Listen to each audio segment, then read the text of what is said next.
مساكم الله بالخير يا شباب. يا جماعة الله يجبركم، كل واحد الله يجبر بعياله بحق الخواتم هذه. يا خبره به ناس مساكين قوي قوي قوي فوق ما تتخيلوا. يا أهل المال، أنا بين أحاكي هؤلاء الذي يشتوا يا أخي بالناس معاهم زلط ويشتوا تصدقوا ما غير ما بيدروش أن يطرحوا صدقتهم بالضبط.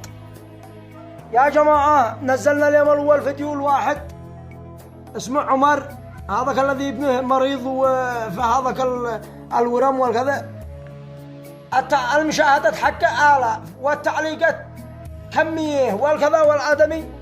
أبو الولد هذا بدراسة المعي قد ذلك 3 أيام قال لي يا منعاه يا أخي الله يكتب أجرك إن أنت تحاكي الناس تحاكي أهل الخير، والله إن ابني مستحق في أمس الحاجة. وشاهدت الولد أنا بعيني يا جماعة، صور مباشر تلك الساعة وأنا بتصل له، وإن الولد متضرر وتاعب وفي أمس الرياء، يعني أمس الحاجة للرياء. يا منعاه هو كل واحد وأجر لله.